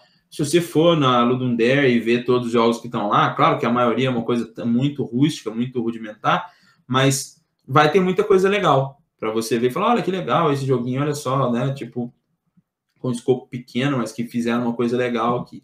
Então, é uma boa de se inspirar. Então, eu recomendo que vocês façam e busquem, né, por participar de Game Jams para ter um pouco de experiência com o desenvolvimento e entendam um pouco aí do que é mais legal para vocês fazer, o que vocês gostam mais de fazer, né? Isso é muito bacana. E, bom, para finalizar a coisa, eu queria trazer um pouco de tendência, né? A gente falou um pouquinho sobre muito mais do que 4, né? Fatos aí sobre o desenvolvimento de games, mas o que está pegando, né? Tipo, o que está vindo aí, vamos dizer, né? Claro que é totalmente baseado no que eu acredito do momento. Aí eu quis trazer para vocês um tema que é bem bacana, que é crypto games, né? Então, o que é isso, né? Então, a gente está falando de uma tecnologia que está cada vez mais difundida, cada vez mais conhecida, né? Que geralmente só se fala sobre a crypto, né? Quando se fala de moedas, né? Moedas digitais, né? Bitcoin, Ethereum, Dogecoin, né? Que ficou famoso agora, que é um meme da internet, mas que a galera compra e vende e vale bastante dinheiro nesse momento agora, pelo visto. Mas, basicamente, existe uma tecnologia chamada blockchain, que é uma tecnologia de você fazer contratos inteligentes, vamos dizer assim, entre partes, onde você tem esses tokens, né, que são essas que acabam virando essas moedas que validam essas transações. Então, é basicamente um sistema de transação ali de dados que tem uma capacidade de comprovar a veracidade, né, daquela transação. Ela custa, né, de certa forma, ali uma moeda, alguma coisa assim e tudo mais, que pode ou não valer dinheiro, depende bastante, mas ela tem esse caráter técnico de você ter transações que são comprovadas pela blockchain, né, pelo sistema. Então, é basicamente uma coisa tipo um cartório, né, tipo um carimbo de que a gente comprova essa transação. E isso permite com que a gente tenha coisas que nos videogames a gente já tem coisas parecidas, mas de uma forma bem diferente, que itens únicos, né? Que são seus, né? Basicamente. Então, você basicamente o que o blockchain e o que a gente vai falar agora na próxima, que é os NFTs, criam a capacidade de você colecionar bens digitais. E que é muito esquisito, mas é muito legal. E eu queria falar de NFTs, porque é uma coisa que está, de certa forma, não necessariamente na moda nesse momento, porque acho que não é tão conhecido ainda, mas deu uma bombada, principalmente no começo, agora de 2021, por mais que já existe há um tempinho, que é basicamente uma tecnologia que se chama de Non-Fungible Tokens. E esse Non-Fungible Tokens quer dizer que esses tokens são garantidos, né, a veracidade desse token, né, vamos dizer assim, que é esse objeto digital, essa comprovação de ownership de um objeto digital, ela não é questionável, né? Então, porque ela está assinada ali pelo blockchain. E, basicamente, isso é muito interessante, que por mais que esse negócio meio nerd aí, essas tecnologias e tudo mais, basicamente, ele só garante que você consegue ser dono de objetos, de bens digitais de uma forma comprovada. E aqui eu trouxe, por exemplo, um exemplo que é um projeto de NFT que chama NBA Top Shot, que é um projeto que eu participo, né? Eu coleciono aí momentos, né? É muito engraçado, porque parece que é tipo como se fosse colecionar cartinha, né? Lá, Yu-Gi-Oh!, Magic the Gathering, ou cartas esportivas, né? Que nos Estados Unidos é muito famoso, né? Que tem as cartinhas dos jogadores e tudo mais, que o pessoal coleciona. Isso é a mesma coisa, só que é em NFTs. Então eles fizeram tipo essas cartas, que não são cartas, na verdade são uns clips, é tipo um gifzinho com uma musiquinha e que mostra uma edição ali de um momento da NBA, né? Uma jogada desses jogadores. Então você tem lá do Stephen Curry, do James Harden, do Kawhi Leonard, do Trae Young, blá, blá, blá, Marcus Smart, que são esses que estão na pronta, né? O Ja Morant. Então, você tem ali uma enterrada do LeBron James, eu não sei o quê. Então, basicamente, é uma coisa que você não precisa nem de ter isso para você ver isso, porque você pode simplesmente ir lá e ver todos esses bens. Porém, você pode colecioná-los. E, basicamente, o que acontece, você tem aqui, por exemplo, esse Draymond Green aqui, é um momento do Draymond Green que foi lançado. No momento que eu fiz essa palestra, inclusive, ele estava valendo $19, né? Mas a venda mais cara desse momento foi $5.999. Hoje, se eu não me engano, no site eu olhei um pouco mais cedo, ele está valendo uns $9, mais ou menos. Ou seja, né, as pessoas estão vendendo ele por $9. Mas o que importa aqui, né? Você tem um clipe digital, basicamente, que você poderia ver no YouTube, se for o caso, mas que ele vale dinheiro por algum motivo. E o motivo é basicamente porque você pode ser dono, né, desse momento. E esse momento, basicamente, é o quê? Você tem uma edição, por exemplo, né, essa edição é uma edição que tem 15 mil versões do mesmo item, né, da mesma cartinha digital, vamos dizer assim, do mesmo momento, e você tem ali 15 mil, uma tiragem de 15 mil desses momentos. Você pode ver que nesse momento aqui tinha 1.708 para vender, né, nesse valor aqui, mas são 15 mil no total. E aí você vê, né, o top sale foi o cereal número 1, que foi vendido a $5.999. O cereal número 15 mil foi vendido a $4.500. O cereal número 8.072, que sinceramente não deveria valer muita coisa, foi vendido por $3.500 por algum motivo. Mas tem aqui uma grande movimentação financeira, né, por um item que é uma coisa que teoricamente não valeria nada por ser digital. Porém, ele vale porque ele é único, né? Então, por mais que tem 15 mil versões desse aqui, só esse cara, que é o That Boy Tommy, né, que é o nick dele aqui, que gastou $6 nesse negócio, tem o número 1. E isso é o quê? Vale o que as pessoas querem pagar, né? Basicamente, ele está colecionando, ele quer o número 1, então ele botou ali $6 e comprou. E não é só sobre dinheiro, né, que a gente está querendo falar. Eu estou falando do Top Shot porque é um dos projetos de NFT mais famosos do momento, e a Dapper Labs, que é a dona do Top Shot, foi a galera que criou o CryptoKitties, que é basicamente o primeiro desses marketplaces, jogo, né, gamificado, digital de NFTs. O CryptoKitties basicamente é um lugar onde você pode minerar os seus próprios gatinhos, né, da mesma forma que você minera Bitcoin, né, que enfim é outro tópico, mas você consegue ter esses gatinhos, e cada gatinho é único, ele tem um ID único que é seu, e ele vai ter esses atributozinhos que você vai criando ali, e você consegue criar esses gatinhos, você consegue trocar esses gatinhos, você consegue dar esses gatinhos, você consegue vender esses gatinhos, enfim, é uma coisa bem interessante, que aí veio o Top Shot, e eles também estão criando, né, a Dapper Labs é uma empresa que trabalha com essa tecnologia e trabalha com games, e eles estão fazendo aí o jogo, né, do Top Shot, que vai vir aí um fantasy game, alguma coisa que vai ter. Porque hoje é muito mais sobre você colecionar esses momentos e vender, comprar no mercado aberto, né, de NFTs do Top Shot. Mas vão ter alguns jogos aí utilizando essa tecnologia.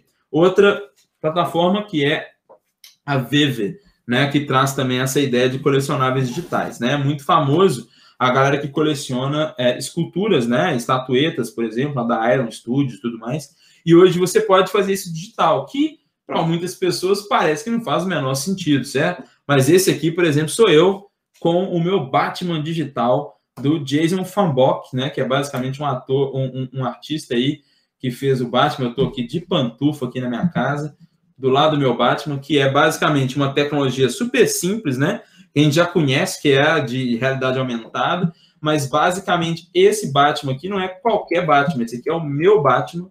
Inclusive, eu nem tenho esse Batman mais, porque eu vendi esse Batman. E só para vocês terem noção, eu comprei esse Batman como colecionável digital, eu mantive ele por um tempo, depois ele valorizou um pouco, eu vendi ele para outro colecionador que estava a fim de ter. Então, você tem, esse é um dos Batman que eu comprei até principalmente nas minhas pesquisas, né, sobre NFTs e colecionáveis digitais, mas isso aqui, por exemplo, é simples, né, essa plataforma me deixa comprar esses objetos, você vê que tem um macaco louco aqui, por exemplo, dos Meninos Superpoderosos, tem a Lindinha aqui, tem o pessoal da DC, o Batman com certeza é os mais legais, e aí tem os Batman aí de tudo quanto é tipo de artista e tal, do Joe Madureira, enfim, que é uma escultura 3D ali, basicamente é um modelo 3D que você também pode usar a realidade aumentada ali para visualizar ele na sua casa, se quiser e tudo mais. Mas enfim, mas basicamente é a mesma coisa de comprar um bonequinho do Batman ali do Iron Studio, só que é digital. E, querendo ou não, tem pessoas que dão valor para esses colecionáveis. E, gente, eu estou trazendo isso por quê? Por causa do potencial. Muita gente vai olhar para isso aqui, se você não gosta de NBA, isso aqui para você provavelmente vai ser uma grande perda de tempo, porque você vai gastar um dinheiro, não vai entender muito bem ali as dinâmicas de por que um vale, o outro não vale, e beleza. Então, aqui, se você gosta de NBA e quer colecionar, legal pra caramba, NFTs estão te ajudando a fazer de uma forma legal. Tem uma comunidade grande, claro que tem muita gente que está lá só para ganhar dinheiro, mas tem aí um produto e uma comunidade. Mesma coisa que com o Veve, né, que trabalha mais com esses colecionáveis 3D, né, esse Batman, o macaco louco ali, por exemplo, né, e eles, inclusive, nessa plataforma vendem tudo ali, a galera compra bastante, e depois tem ali o mercado que eles trocam e tudo mais. Mas aqui é uma implementação muito simples, né? Tipo assim, beleza, você compra um modelo 3D, você pode guardar ele para você, se quiser, você pode vender ele para os outros, e é isso aí, né? Você pode colecionar ou você pode vender para frente.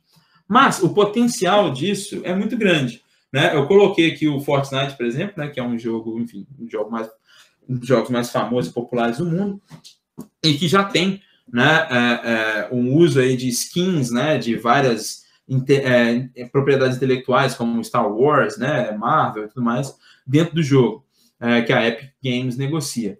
E você tem essas skins, né, você tem aquela skin ali dentro do jogo. Agora, eu até coloquei ali, né, que está não no Fortnite ainda, porque o Tim Sweeney, né, da Epic Games, falou que a Epic ainda não está pensando ainda em utilizar NFTs em jogos como Fortnite. Porém, vamos pensar numa coisa, né? O Neymar joga Fortnite, né? Inclusive tem o Neymar no Fortnite agora, né? Tem a skin do Neymar no Fortnite.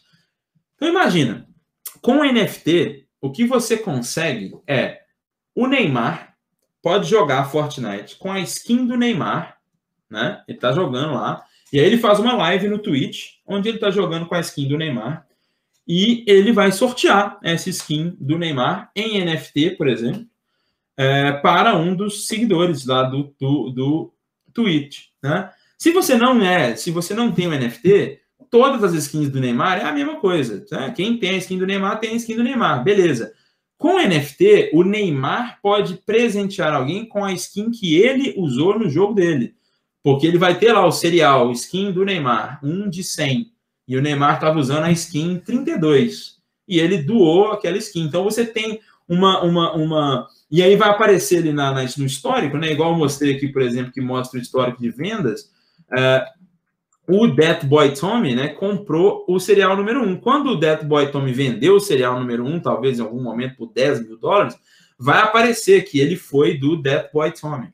Então, o Neymar vai mostrar lá que a skin serial 32 pertencia ao jogador Neymar. E ele foi dado para o jogador Lucas. Então, eu vou ter aquele item vai ter um histórico de qual jogador que jogou com ele, quais partidas que foi jogado. Você tem todas essas oportunidades no âmbito mais simples de você criar valor, né, do ponto de vista não necessariamente monetário, mas desse item único, né? Não é necessariamente só a skin do Neymar, é a skin que o Neymar usou. E não necessariamente precisa ser a skin do Neymar, pode ser, enfim, a espada do ninja, lá, do Twitch, lá e tal, sei lá, enfim. Seu irmão te deu um skin e mostra lá que era do seu irmão. Esse tipo de coisa é muito legal, e o NFT traz isso. E não só para essa questão de itens únicos, mas também para o que a gente está aí caminhando, de certa forma, não tão velozmente como a gente imaginava, mas se vocês lembrarem da imagem do John Carmack lá, né, que eu coloquei como programador, que hoje está na Oculus, né, no Facebook, a gente tem óculos de realidade virtual, a gente tem realidade aumentada, a gente tem mixed reality, e essas coisas vão ficar cada vez mais acessíveis e menos, vai ter menos bloqueio de acesso a essa tecnologia, e o que, inclusive, a Epic Games já está fazendo com o Fortnite, né, que é essa ideia de ter um metaverso digital, isso potencializa muito as tecnologias de realidade virtual, que potencializa muito a necessidade de propriedade de bens digitais, que o blockchain com o NFT resolve. É basicamente você, né, no mundo real, como as coisas são finitas, né, eu tenho esse controle, então, mas, né, ele é finito, eu não posso dar um Ctrl+C, Ctrl+V nele, e tem um outro controle, eu tenho que fabricar um novo, as coisas são finitas, né? No digital, não. Você pode só dar um Ctrl+C, Ctrl+V de um arquivo, você tem o mesmo arquivo duplicado. O NFT, ele cria uma camada a mais para dizer que, olha, isso aqui não é simplesmente só uma cópia, né? Isso aqui é uma versão autenticada desse objeto. E, enfim, eu acho que é muito legal a gente visualizar essas tecnologias, principalmente agora, quando elas ainda estão numa implementação meio rudimentar, de acordo com o potencial que elas têm, porque em algum momento isso vai virar uma coisa mais mainstream. Então, quanto antes a gente já tem acesso, né, a contato com isso, mais a gente já consegue pensar, né, em quais as coisas que a gente pode criar com essas soluções. Você tem, por exemplo, essa artista, né, ela usa o Tilt Brush, que é um programa de pintura digital 3D, em VR, para fazer a sua arte, e ela vende essa arte em NFT.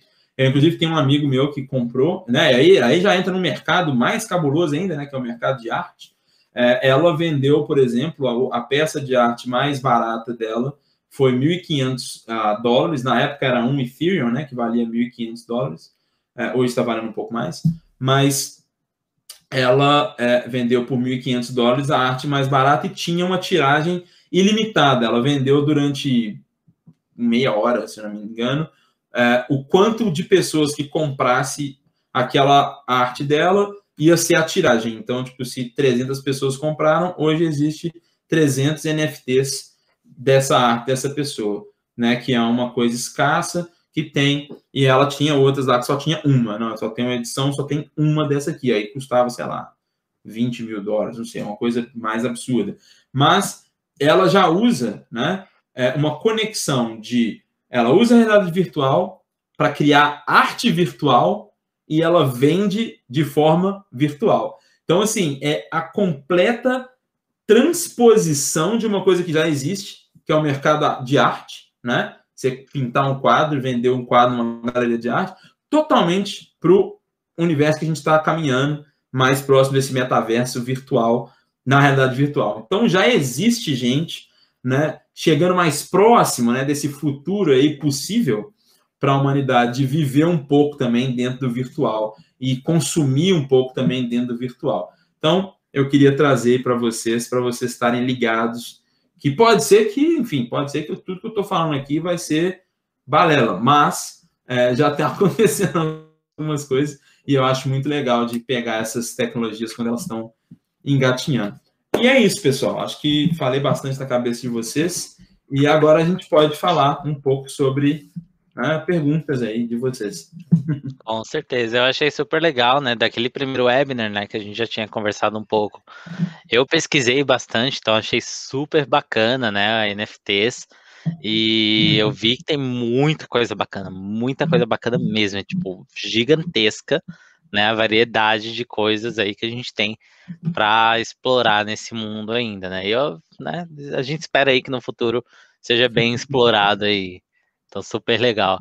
Galera, falando um pouquinho mais aí de profissão game designer, né, eu vi que a galera estava super empolgada aí para saber mais um pouquinho do nosso programa, né?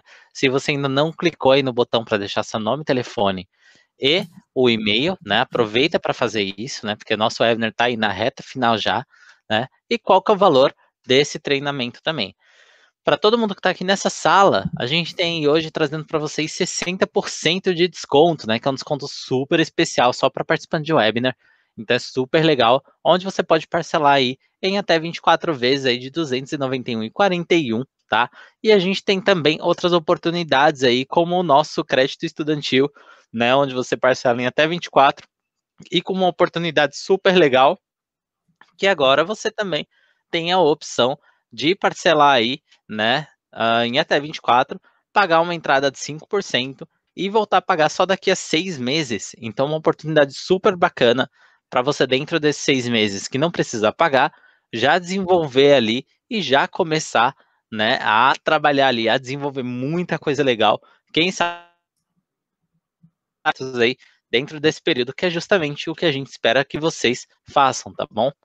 Além disso, para todo mundo aqui nessa sala, né, os 10 primeiros inscritos também tem uma oportunidade super legal, que é de levar mais um curso grátis, onde você pode tanto usar para você mesmo estudar alguma coisa adicional, né, ou de repente dar de presente para alguém aí, que é super bacana, tá? Então aproveitem, cliquem aí no botão para deixar o nome, telefone e o e-mail para conversar aí sem compromisso com os nossos consultores de carreira e aproveitarem essa oportunidade super legal, tá bom? Bora lá então, vamos ver aqui o que a galera tem perguntado aí, né? A gente deixou algumas perguntas super legais aí pro final, né? Que é super bacana. E tem uma que eu achei super interessante aqui também. Vamos ver se aparece aí pra gente. Vamos lá então. Primeira pergunta é do Thiago. Lucas, ele falou aí, eu sou UX UI designer e eu vou entrar para o mercado de games, mas eu não sei ao certo por onde começar e o que ou onde estudar. Pera aí, deixa eu voltar aqui que eu saí da... Aqui, apareceu as perguntinhas, legal. Tá, então quero entrar no mercado de game, mas não sei ao certo por onde começar, onde estudar. Pô, se você já é UX e UI designer, você já tem aí uma grande área de atuação possível, né? Em UX e UI designer para games, né? Então, criação de interface e tudo mais para games e tal, é uma área bem bacana. Sempre tem a necessidade de profissionais bons, né, nessa área, então acho que você já pode chegar com os 2 pés na área, né, buscando vagas na área de UI UX, né? Então, claro que o mais importante nesse caso, até fica mais na área de UI mesmo, né? Por mais que, óbvio, UX é mega importantíssimo, mas é mais raro você conseguir um emprego só como UX designer para games. Isso aí geralmente é uma coisa mais uma empresa um pouco maior, mais AAA e tal. Mas se você tem a manha de fazer tela, de fazer interface e tal, e ainda tem a pegada de UX e tal, para trabalhar junto com os game designers para transformar a navegação e tal nos sistemas dos jogos uma coisa mais agradável, você já está com um pé dentro já. Com certeza. E, Thiago, não sei se você sabe, a gente também tem um curso super legal aqui, que é o Profissão UX UI Designer. Ou se de repente você gostou aí também do Profissão Game Designer, por que não acrescentar aí um pouco mais de conhecimento com o UX Design aí, que você pode levar de brinde também, tá bom? Eu acho que vale a pena você olhar, enfim, engines, né? Ir na Unreal Engine, aprender um pouco de Unreal para implementação de interface na engine, né? E ver como isso funciona. Isso, se você não só sabe fazer tela e UX e tal, mas também sabe implementar a coisa ali, aí é GG. Com certeza. E o Gabriel perguntou quais são as ferramentas como produtor que você utiliza aí para montar o cronograma, escopo do projeto. Legal, ótima pergunta. Olha, cada estúdio tem várias opções, né? Tem muito software de gerenciamento de projeto, de tarefa, de backlog, o caramba, né? Aqui a gente usa as paradas mais tradicionais mesmo e tal, que inclusive antes eu nem gostava muito, mas hoje eu até aprendi a gostar, são os produtos da Atlassian, né? No caso, o Jira, né? O Confluence para documentação, o Jira para organizar todo o cronograma, todas as tarefas e o backlog, fazer roadmap e tudo mais. E a gente usa Slack para ser o motor de comunicação, né, do time, né? Tanto quando a gente está no escritório, quando a gente está fora também, a gente usa o Slack para isso. Os softwares da Atlassian geralmente são os mais são os industry standard, né? São os mais utilizados na indústria, por mais que existem vários outros softwares que eu adoro, inclusive, né? Monday.com, Hack and Plan, enfim, ClickUp, tem várias outras coisas. Mas o da Atlassian geralmente é o industry standard e hoje você pode usar todos os softwares da Atlassian de graça para times menores e tal. Então, eu recomendo que vocês querem aprender um pouquinho também, entra lá e tenta pegar o Jira e tal, e aprender um pouco sobre o Jira. É aquele negócio. É o Industry Standard, é um dos mais antigos da área, então tem muito probleminha também, muita, picuinha, mas é o mais utilizado, é o mais flexível, é legal. E a gente usa também muito o Miro, né, que é um software de whiteboard infinito e tal, que é muito legal para quem trabalha aí com, enfim, para fazer qualquer tipo de organização, de reunião, ou então também fazer mockup de UX, UI e tudo mais, é sensacional. E se conecta tudo com Slack, com Gira e tudo mais também. Legal, bacana. Emanuel, tava aí super legal aí, ajudando a gente também no webinar.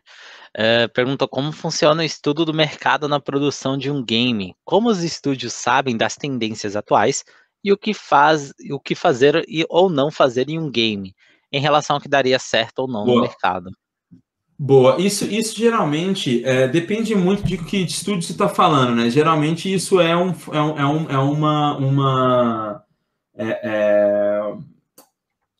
fator mais da publicadora, né? Da publisher, né? Geralmente a publisher sabe que tipo de gênero que ela sabe trabalhar melhor, ou que está tendo uma busca melhor e tal, e ela está procurando projetos naquele escopo. Então depende muito de como que você está falando. Se você está falando de um estúdio que quer fazer um jogo para conseguir uma publisher, e na verdade o objetivo é conseguir a publisher, então você vai moldar qual projeto você está fazendo para conseguir uma publisher, né?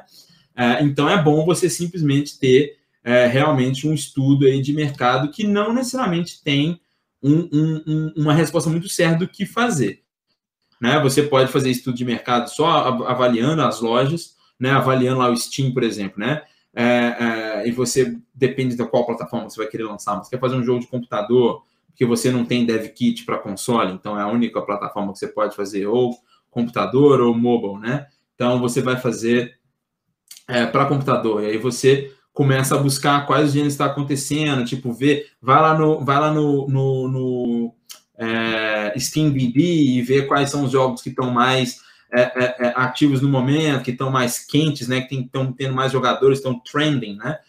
São algumas formas, Steam Spy, SteamDB e tudo mais, mas é claro, você pode também comprar pesquisas de mercado, de tipo, inclusive tem umas que são mais caras, que tem mais informações sobre vendas e tudo mais, mas é basicamente um trabalho de pesquisa mesmo, de você entender, primeiro captar quais são as métricas que você está buscando, quais são as informações que você vai olhar, para você tentar escolher. Mas assim, acertar é muito difícil, saca? Acertar é muito difícil. Seria muito fácil você virar e falar, putz, o Valheim é um jogo feito em Unity e tal, nem é lá essas coisas e tal, vendeu, sei lá, 8 milhões de cópias. Vou fazer um parecido. Né? Tipo assim, não necessariamente você vai acertar na mosca, porque você vai demorar 2, 3 anos fazer seu jogo. E aí o hype do Valheim já acabou, né? Então, assim, tentar acertar a coisa é difícil. O que acontece mais é que publishers têm um estudo maior de onde que eles vão apostar, de onde que eles vão investir. Nós vamos investir em projetos de real-time strategy, porque a gente acredita que está tendo uma tendência aqui para isso. Então, como desenvolvedor, geralmente você está ligado aí em publisher. Então, é sempre bom falar também com as publishers em relação ao que elas estão vendo e o que elas estão procurando, se você está procurando um. Mas, quando você está falando de jogo independente, a minha sugestão é, tipo, cara, tentem pensar no jogo que vocês querem fazer e o quanto antes busquem validação disso no mercado. Às vezes vocês vão fazer um jogo que vocês querem fazer, que é importante, porque, né, vocês vão ter mais motivação a fazer, e não, às vezes uma publisher vai passar, porque, não, se dane e tal, pá, igual aconteceu com o pessoal do Stardew Valley, né? O cara fez o jogo sozinho e tal, mas ninguém dava nada pro jogo e tal, mas ele foi lá, fez o Kickstarter dele lá e tal, mostrou early on, né, o projeto dele, conseguiu angariar uma comunidade e deu super certo. Então, a minha sugestão é, se for independente, faz o jogo que você está a fim de fazer e tenta colocar ele para o máximo de pessoas ver o quanto antes, para você saber se vale a pena continuar fazendo ou não. Legal, muito bacana. Vamos ver aqui, nossa próxima pergunta foi do Guilherme. Ele pergunta aí, é possível um game designer enviar o seu projeto para uma empresa produzir? Então, é uma coisa que acontece bastante, inclusive, né? A pessoa fala, eu tenho uma ideia e tal, vamos produzir e tal. Não é muito comum, não é muito comum. Geralmente, a parte mais difícil de jogo não é necessariamente a ideia do jogo em si. Não que ela não valha alguma coisa, né? Mas se você for pegar o Nolan Bushnell, né? Que é o grande godfather dos videogames aí, né? Fundador da Atari e tudo mais, ele fala sobre isso, né? A ideia é qualquer um que tem um chuveiro tem uma ideia, né? O que vale é o que você faz com essa ideia. Então, se você é um game designer que não necessariamente tem o que é necessário, vamos dizer assim, no seu skill set para criar um jogo sozinho, eu aí trabalharia para você conseguir entrar em uma empresa, pegar uma XP com a galera e aí trazer essa ideia, esse projeto num pitch e tudo mais para que essa empresa possa construir. Ou se você, claro, conseguir, por um tempo, engaveta a sua ideia, pega uma experiência trabalhando para outras empresas, junta um dinheirinho para tentar depois investir na sua ideia. Eu já fiz isso, né? Quando eu falei lá do Sword of War, a gente nunca lançou, inclusive. Mas foi isso, eu tinha um pouquinho de dinheiro, não era muito, mas tinha um pouquinho, acabamos investindo um pouco ali para tentar fazer o nosso jogo independente. Não necessariamente deu certo, mas também não deu errado, porque a gente pegou muita experiência. Mas só você mandar uma ideia e a empresa falar, ótimo, ideia maravilhosa, vamos fazer, é muito raro e praticamente não acontece. Legal, muito bom. E vamos lá então para a nossa última pergunta dessa noite, que é do Gabriel, que ele perguntou aí sobre portfólio, o que é um bom portfólio para você? O que você presta atenção quando vê um portfólio? Para iniciante, o que você indica para começar a montar um portfólio?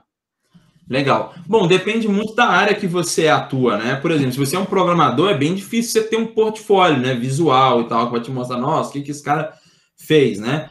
Então, óbvio que, tipo assim, né, a sua apresentação ali, tipo, do que você sabe fazer, e se você tem um repositório, né, no GitHub, ali com alguns códigos que você fez, com alguns projetos que você fez, inclusive também jogos que você fez e projetos, seja de faculdade, seja pessoais, tal, que você coloca ali no portfólio, ajuda. Se você é artista, claro, né, tentar utilizar aí uma plataforma como o ArtStation ali e tal, para fazer um portfólio bacana que mostre as suas habilidades da forma mais limpa e bem apresentada possível, fazer uns render bonitinho e tal. Se você é game designer, também é mais sobre esses protótipos e tudo mais, essas ideias. Agora, no geral, eu, como producer, quando eu estou vendo alguém que eu quero contratar, ou alguém que eu quero, que eu estou vendo, algum portfólio, me inspirar com alguém e tal, o que eu mais gosto de ver é a evolução, né? Eu acho que depende muito e várias pessoas vão te dar respostas meio diferentes para essa pergunta, porque às vezes você quer fazer um portfólio que impressione, né? Você quer fazer um portfólio que seja, tipo assim, só a nata da nata do que você fez no seu portfólio. E principalmente para artista, né? Geralmente é muito assim. Eu, como produtor, eu gosto de ver muito a evolução da pessoa. Então, sim, principalmente se é uma pessoa júnior que está começando, mas que já está fazendo algumas coisas, eu ver que a pessoa postou um negócio no portfólio em 2017 e em 2018 postou outra coisa, e eu consigo comparar os dois e ver que houve uma evolução clara entre uns e o outro, eu acho aquilo muito valioso. Então, o que eu sugiro? Eu sugiro que você tente manter ambos, né? O que eu gosto é quando a galera faz um blog, por exemplo, tipo um blog pessoal, onde você posta as coisas lá e tal, e salta essas paradas lá, sem medo de ser feliz, entendeu? Tipo, fez um projetinho, postou e tal, colocou lá, bacana, tem lá no seu blog pessoal, então tem tipo quase que que a gente estava falando do NFT, né? Tem tipo um histórico, né, de tudo que você estava fazendo e que dá para ver a sua evolução ali. Porque todo mundo vai fazer um negócio que é horrível, gente, no começo, vai fazer um negócio que ficou uma merda, que, com todo respeito, mas que ficou ruim e tudo mais. Mas você vai chegar no nível. Então eu gosto disso. E aí você separa aí um portfólio mais profissional, vamos dizer assim, né, para ser mais um cartão de visita. E aí eu acho, como recrutador, eu acho muito legal quando eu tenho um portfólio que me mostra esse cartão de visita, que você vê que a pessoa gastou um tempo ali para tentar, não necessariamente maquiar a coisa, mas tipo assim, me apresentar o melhor que ela sabe fazer, até para eu não ter que procurar isso eu mesmo, né? Tipo, para que isso também me ajude a salvar tempo no processo ali de olhar, mas que também, se eu quiser ir mais a fundo, eu consigo ir num ambiente onde essa pessoa mostra o que ela fez durante esses anos, sem muito medo de mostrar as coisas cagadas que saiu, jogo de Game Jam, saca? Coisa assim, tipo... E principalmente se tiver, cara, você faz um código, não sei o quê, você conseguir escrever alguma coisa sobre isso e tal, e dar um relato. Isso é muito legal, porque o mais importante na área de games, na minha opinião, é a experiência. É você ter XP, porque você vai trabalhar com outras pessoas, saca? Você... às vezes, quando a gente fala, inclusive isso é um lingo meio corporativo, a gente fala um negócio que chama chá, né? Que você tem cultura, habilidade e atitude. Habilidade se ensina. Cultura se testa, né? Se constrói, se recria. Atitude não acha. Atitude é o principal. Então, se você vai entrar numa empresa que realmente quer, você como profissional, eles vão olhar para a sua atitude primeiro. Claro, existe um nível que, tipo, pô, você vai contratar um cara que é sênior, tem um nível de habilidade ali que é o mínimo, né? Mas às vezes eu tenho um cara que é muito melhor do ponto de vista de currículo e tudo mais, portfólio, mas a atitude, não dá. Ele fala, então, quer saber? Eu prefiro contratar esse cara e daqui a 2 anos ele vai estar muito melhor do que esse outro sênior que eu não contratei, mas o cara vai funcionar muito melhor na empresa, vai ser muito mais legal para todo mundo fica feliz. Não é sempre assim que funciona, mas enfim, esse é o objetivo, né? Mas essa é a minha dica aí para portfólio. Super show de bola. E galera, lembrando aí, portfólio também, né? Os nossos queridos alunos aí, né, de profissão, tem um super apoio aí, né, sempre da Mentorama com Centro de Carreiras. Eu quero aproveitar, então, agradecer todo mundo aí, tá? Foi um webinar super produtivo, aprendi bastante coisa aqui, né, mesmo já tendo conversado um pouco contigo da outra vez, Lucas, deu para acrescentar muito mais conhecimento, né? Se tiver alguém aqui que esteve da primeira vez com o Lucas também, com certeza está sentindo igual eu me senti. Aproveitem aí para seguir o Lucas em todas as redes sociais, né? Que tem aí já o Instagram dele, tem o e-mail dele, LinkedIn, Twitter, tá tudo aí tranquilo. Lucas, quer aproveitar também e mandar um abraço aí para a caravana? Vou mandar um salve aqui para a caravana de Wrocław, né, da minha cidade aqui. Não, muito obrigado, pessoal da Mentorama, de novo, pelo convite. É sempre um prazer estar aqui, né? Mesmo estando tarde aqui e tal, eu gosto muito, fico bem energizado com a energia da galera aí, as perguntas. Sempre bom estar ajudando também. Podem me procurar no LinkedIn, lá enfim, onde está escrito aí, né, no Twitter e tal. Recomendo vocês verem lá o Last Oasis também. E, enfim, né, se me mandar mensagem lá, eu vou fazer com todo carinho para responder o mais rápido possível.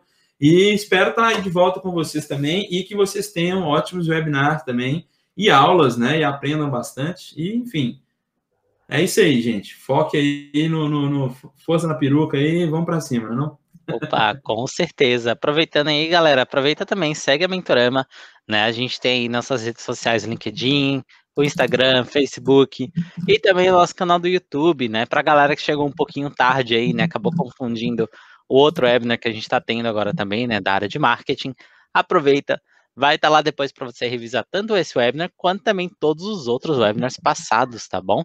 Então dá uma conferida lá, tem muito conteúdo legal, muito conteúdo bacana, tá? Tanto das outras áreas também, não só de game. Então, muito obrigado pela participação de todo mundo aí. Foi um prazer gigantesco ter vocês todos juntos aqui com a gente. Se cuidem, né? Continuem aí usando máscara, se cuidando, que é muito importante, né, nesse momento que a gente tem agora. Lucas, muito obrigado de novo aí, cara. Foi muito legal estar aqui contigo. Eu espero te ver de novo aí com a gente, então. Um grande abraço para todo mundo. Boa noite. Tchau, tchau. Valeu, pessoal.